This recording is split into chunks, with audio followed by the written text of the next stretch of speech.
I don't remember a time when I didn't carry extra weight since I was a child.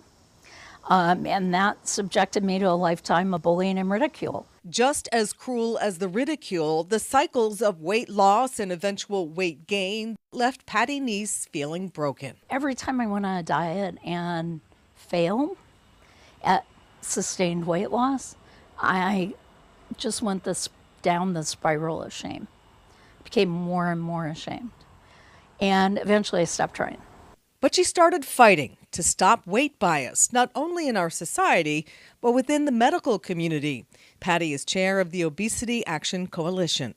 And educating more medical providers about obesity medicine, steps they can take, ways to approach patients, treatments they can offer is one way to also reduce bias, and getting people to understand that it's not as simple as pushing away from the table.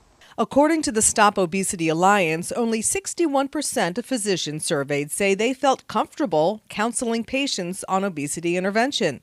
Over half said they would benefit from more training in obesity management.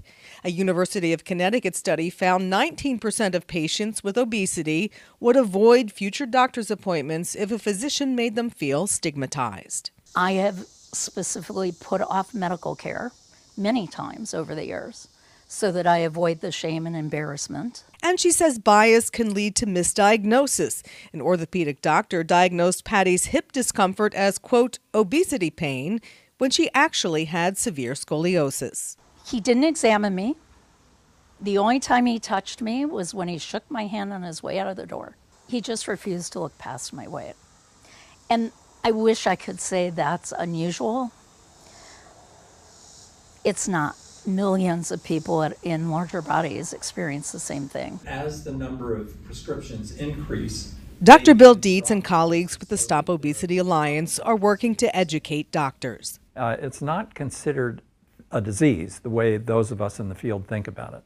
We think about obesity as a disease, not as a cosmetic issue. Meanwhile, Patty found a new doctor she loves, an obesity medicine specialist. Instead of assuming that I didn't eat well and didn't exercise, he assumed I had tried everything I could think of to lose weight. You know, he listened, he understood, and it made all the difference in the world, removing that judgment. She's hoping for the day when society can see her for who she is, not how much she weighs. And offering some compassion for people. You know, we miss that a lot in our society. But we particularly lack empathy and compassion for large-bodied people. And that leads to us not offering it to ourselves either. And that causes a lot of damage. It actually, in my case, I can tell you, it led me to eat more. It's not helpful.